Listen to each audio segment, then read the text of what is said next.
Okay, good morning, committee members and other parties of interest. This is our presentation for RPS 25-00379, architectural/engineering services for the CDBG-DR Single Family Housing Repair and Replacement Program is being held in part by means of communications media technology. Active participation will be for committee members and presenting firms only. A recording of the meeting will be made available to the public and all other interested parties. Please be advised that the cone of silence is still in effect. All meetings and correspondence must include me.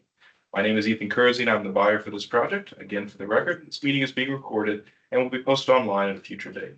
At this time, I will ask each committee member to introduce themselves for the record, beginning with the committee chair. Cheryl Howell, Assistant County Administrator, Community Impact Chair. Brenda Vallecilla, Managing Director, Affordable Housing Services.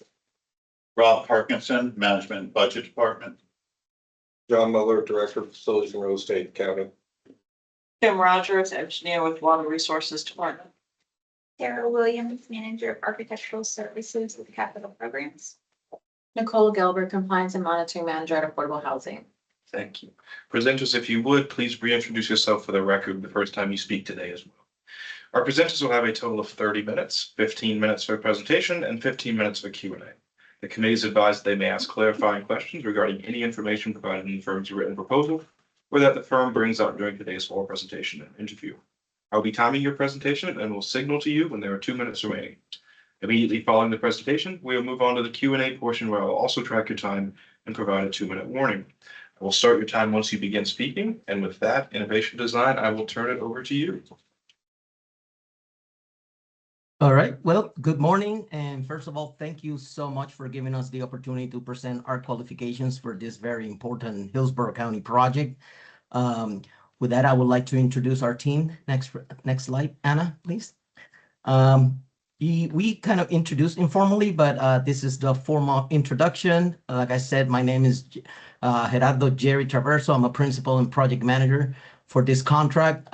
With me this morning, we have Jorge Andres Rivera, who's a structural engineer, deputy principal, and founding member of Innovation Design. We have Ms. Ana Maria Vargas, PMP. She's going to be design coordinator for this contract, and Mrs. Vanessa Tobar, MBA, who's be assistant project manager. Next slide. So who is Innovation Design and Consulting Engineers? You probably might have heard of us. Innovation Design has been in business since 2018. But thankfully, since 2022, we have experienced some significant growth. We have offices in Florida, Puerto Rico, and in Colombia. And this is a small senior-led driven firm.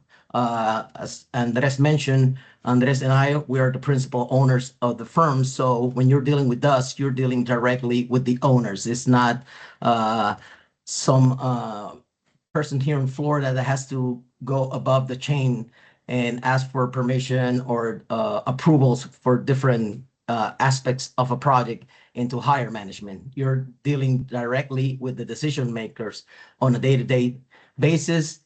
We're not only the owners, we're also licensed professionals in the field of engineering. There's no handoff between the proposal and the execution. We were involved from the proposal preparation. We read and reread the scope of work, so we know what exactly the county is looking for. So we prepared the proposal, and we know that you guys must review that proposal. So this morning, we just want to kind of explain a little bit why we think that we are different from the other firms that might be shortlisted here. So with that, we have fast decisions and clear accountability. And with that, I would like to let Andres explain a little bit of how we plan to do that. All right, so we're a small firm, and actually, yeah, we believe it's one of the strongest advantages. And the reason why is because that let us make decisions quick, especially when we encounter any challenge during the project, So the good thing is we don't have any transition gaps, between proposal and execution. The same people that, as Jerry mentioned, the same people that you are meeting today is the people who are are in charge of making the decision. And we're ready whenever the county calls, you are going to speak directly with us. So that with that, we hope we can make any change or any correction as fast as possible for you guys, and and help with the flow with the project. And in that direct involvement is exactly how we work. And Jerry will explain how it plays out the CDBG projects. He's gonna dive in a little bit on that. Thank you, Andres. CDBG, we know that most of the firms shortlisted here can do the engineering portion of the project. We know that many firms out there can do the actual plans for a construction project, the cost estimate, the specifications. But what we believe differentiate us from other companies is that we are currently delivering HUD CDBG housing projects. We just finished a project down here in Puerto Rico, the conversion of 24 studio apartments, conversion into a one-bedroom apartment. It was through the CDBG process. We helped from the design, survey, all the environmental. We did the NEPA. We were able to expedite this about 6 months ahead of schedule because we were able to propose and get approved a categorical exclusion that expedite the environmental process greatly. We comply with the asbestos and the lead paint studies. Thankfully, one thing that helped us was that the results came back negative. But we also have experience with post-hurricane residential repair and reconstruction. So with us, it's no learning curve. We know the process. We know that you can finish the design, specifications, and the cost estimate in a very short period of time. But until you are comply with all the different process of the permitting and the CDBG-DR process, they will not let you, they will not release the funds for construction. So the environmental part, the NEPA, the CHIPA, all that has to be in line and approved before they can release the funds for the actual construction of the project. So those are the activities that we have experience with, that we know that are the ones that are directly related to the critical path in any schedule, and we take care of those from day one. And for that, I will let Andres explain how these translate to the day-to-day process of doing this. All right, so we like to approach this project as a comprehensive plan where it can be linked with CDBG program. One thing that we have is we have the advantage of having almost all the disciplines in-house, such as structural, architectural, MEPs, drainage. And one thing that we would like to emphasize and let you guys know is that we have long experience supporting the construction phase, which I understand is very important. We can encounter a lot of difference between design and construction. So we're ready to do provide support during construction phase. And this allows us also to resolve problems quickly and efficient manner. As a result, we can deliver high quality designs and construction documents and avoid scope creep. To make this possible, and we have a strong internal controls, and then we'll walk you through how we manage that. Yes, from day one, we will track every work order for schedule, budget, and the Department of Housing and Urban Development compliance. Our controls ensure a compliance with HUD requirements, including eligible cost, environmental review, as Jerry mentioned, under 24 CFR Part 58, floodplain standards, and accessibility requirements for housing projects. In addition, we manage all environmental review levels internally, as you mentioned, also from a simple categorical exclusion to an environmental assessment. We can also prepare the ERR document and the supporting documentation, like a 5-step process or an 8-step process, depending on the nature of each project, to get the required approvals from the program, of course, and also avoiding, unnecessary delays for each project. Moreover, we don't add controls when a problem appears because control is built into our process since the beginning. And that's why one of our goals is that the county never has to ask where a project stands, because the progress, budget, risk, compliance status is going to be always visible for all the parties and all the stakeholders. Those controls also extend into how we manage project finances, and that's why Vanessa will explain that next. Thank you, Anna. We closely track design hours, budgets, and documentation to ensure full alignment with HUD requirements. This reduces audit risk, prevents payments delays, and support a smooth project closeout HUD requirements. All of this is supported by our current capacity and availability with Jerry with summarize. Thank you, Vanessa. Why innovation design? As Vanessa mentioned, we have the capability. As we speak now, we have about 60% capacity to dedicate to this project. We finished several projects. The one that we just mentioned that is under construction. Actually, that one's been in construction since last October. So that one is moving along pretty good. And one thing that Andrea mentioned is, like, as owners, we don't like change orders. We like to get a project, get it moving. And in other projects, there have been minor changes that, in an effort, we know that for a change order, we'll have to provide a proposal, send it back, and then get approval. So we take care of small changes. If it's a major change in scope that will greatly affect the schedule and the budget of the project, with them, there's some changes that are inevitable, but we try to minimize those and keep the project moving. We can do that. Why? Because we're the owners, and although we are a for-profit company, our goal is to have customer satisfaction. We just want to be the designer that you guys go for. We are local. We want to have the meeting capacity. We have the strong federal compliance culture. We're ready to start. Although I mentioned before that innovation design is started in 2018.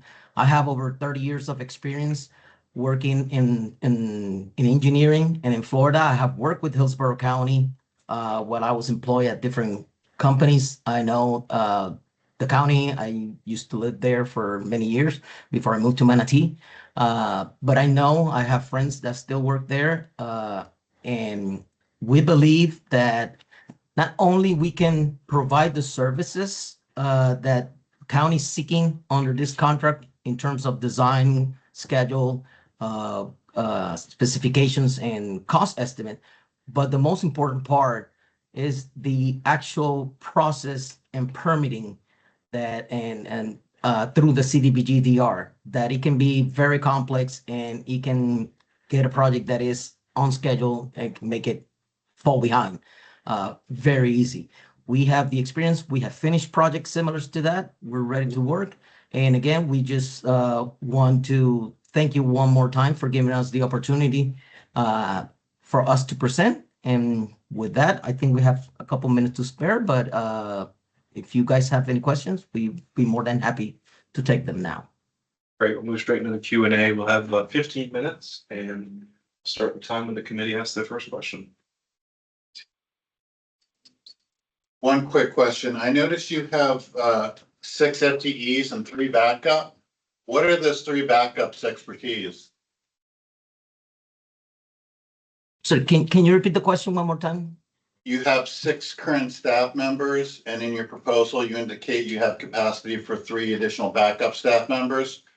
Backup for what, and what are their current expertise in those 3 FTEs? Andres, you want to take that one?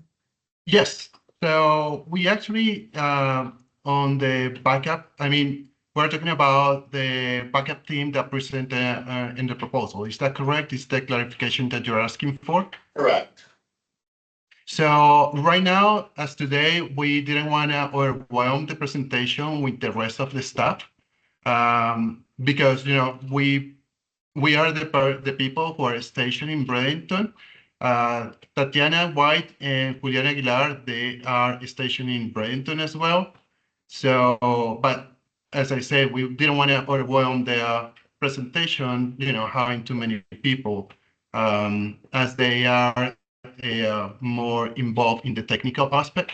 But we also want to mention that we have a couple satellite offices that they are ready to provide and maintain manpower if needed.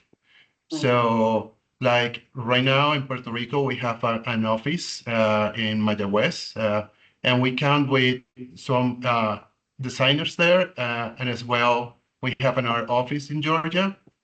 So we can, as I said, we can provide and augment the capacity as needed.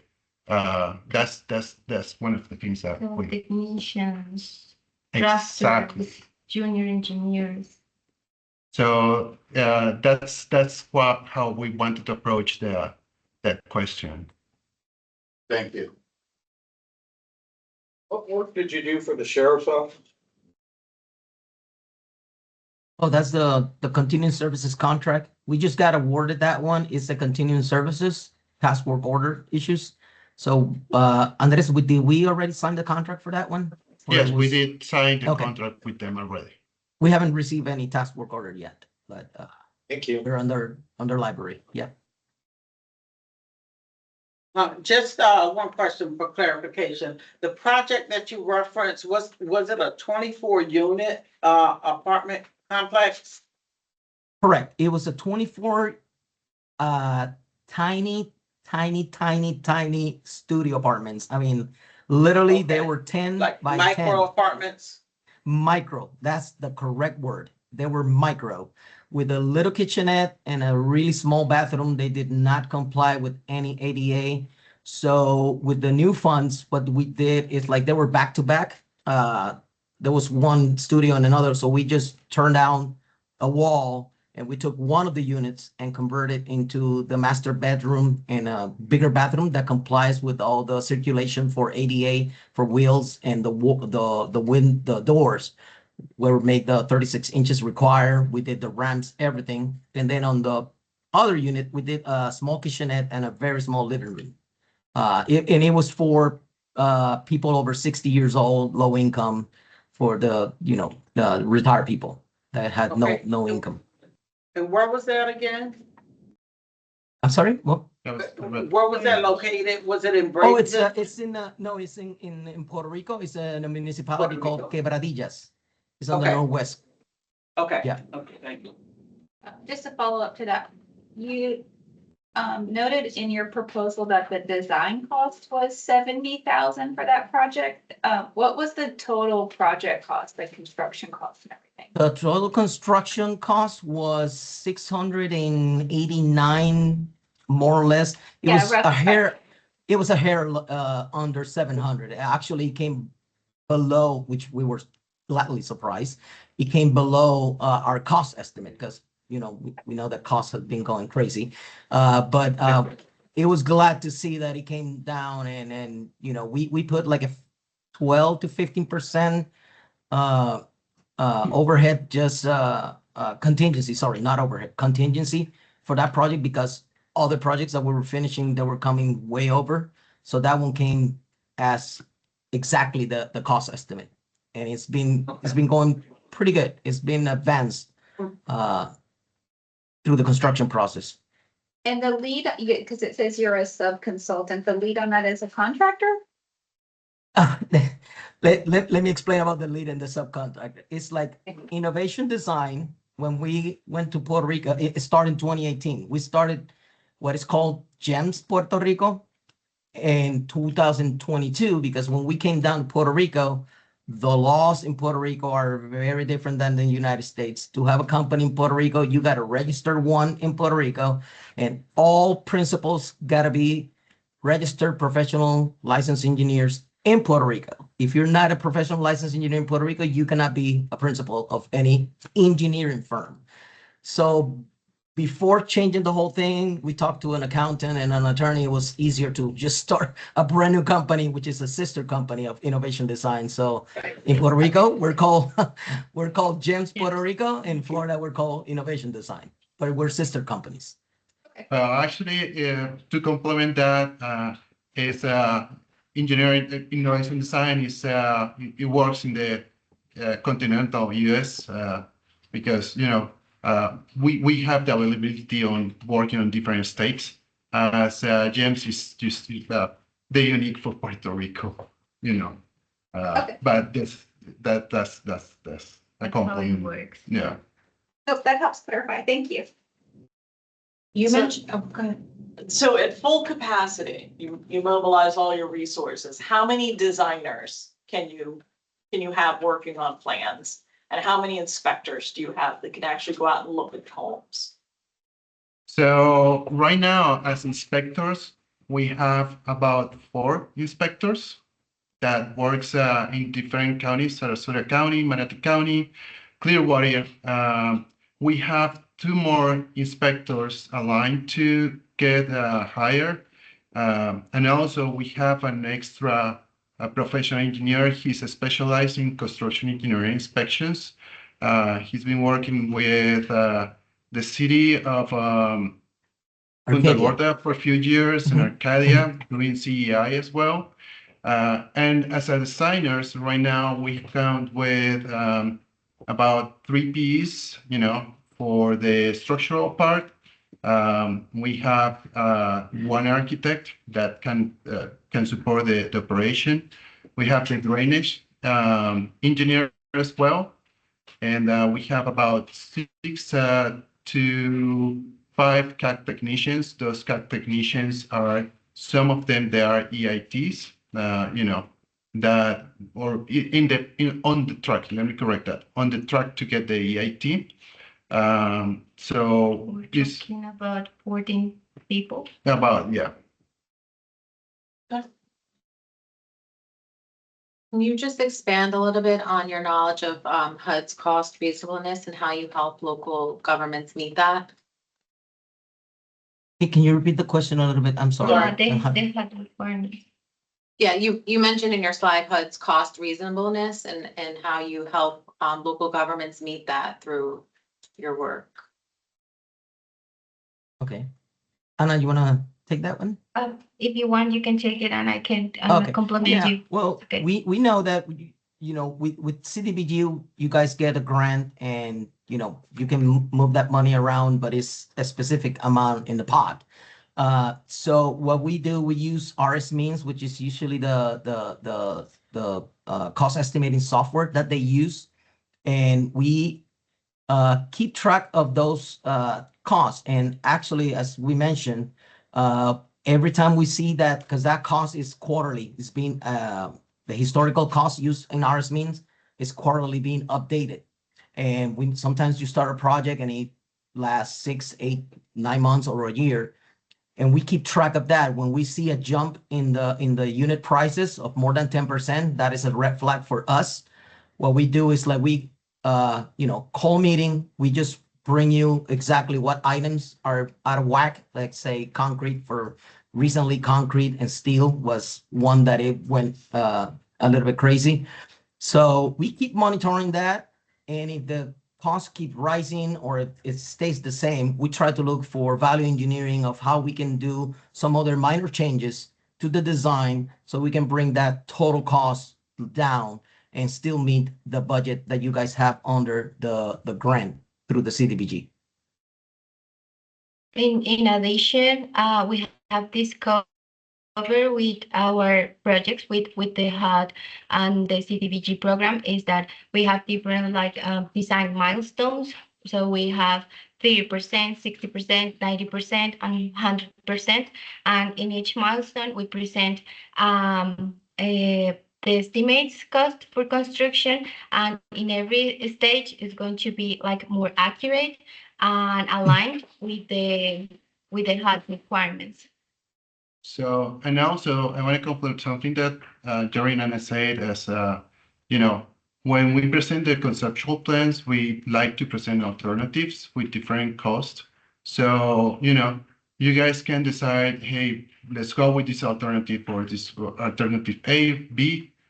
Costs are, usually at the 30%, we tend to have the cost a little bit higher than it's going to be. And then once we pass, detailed designing and construction plans, we usually in our experience, we tend to bring down the cost estimate. So with that has been said, we try always to, keep the project within the limits of what is going to be the funding that you guys have, or the money that you guys have to expend. For specific projects, yeah.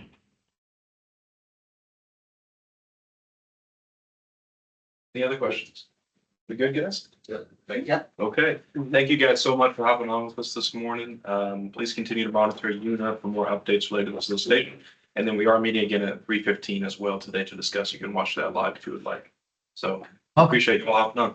All right. Thank you All very right, much. you guys, so much. thank you very much. Thank you for your time. You guys have a good Have a good one. day. Have a good day.